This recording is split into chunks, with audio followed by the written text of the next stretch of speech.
bleu ou blanc. Mais pourquoi pas sans couleur, ni contour, ni forme, absolument abstrait.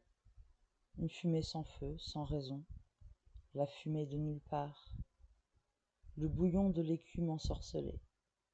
Et va l'océan gifler les radeaux de fortune vagabonds.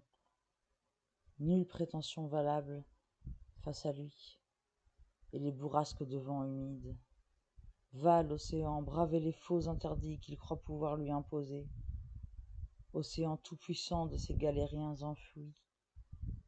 L'horizon n'a pas de bord, la vue se trouble au loin, à plat ou en rond, ni l'un de mieux que l'autre.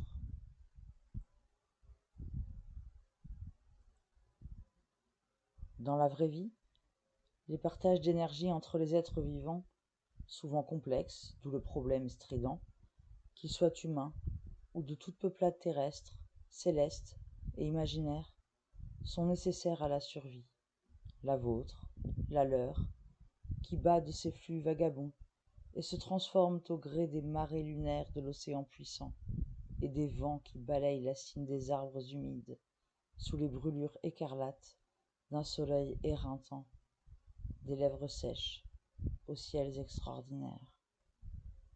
Aucune invention scientifique, ni autre technique électronique, ne saura remplacer ces vibrations qui palpitent, n'en déplaise aux croyants fervents des musiques futuristes.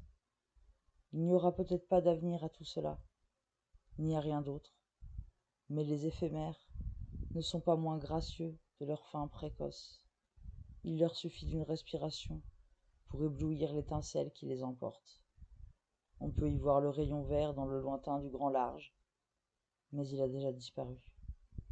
Il a suffi d'un clignement des yeux, des suites d'une trop longue fatigue. Les corps ont été suspendus aux goélands qui les ont mangés, puis vomis dans les bassins de l'oubli perpétuellement entretenus par fientes et rendus indigestes. Là s'éternisent les bêtes hébétées de silence, dans la puanteur qui les protège des mains de l'homme civilisé, stérilisé jusqu'aux lobes d'oreilles. Que s'en aille, vaille, les crépuscules et aubes aux couleurs nauséeuses. Aucun relent ventriloque ne passe inaperçu.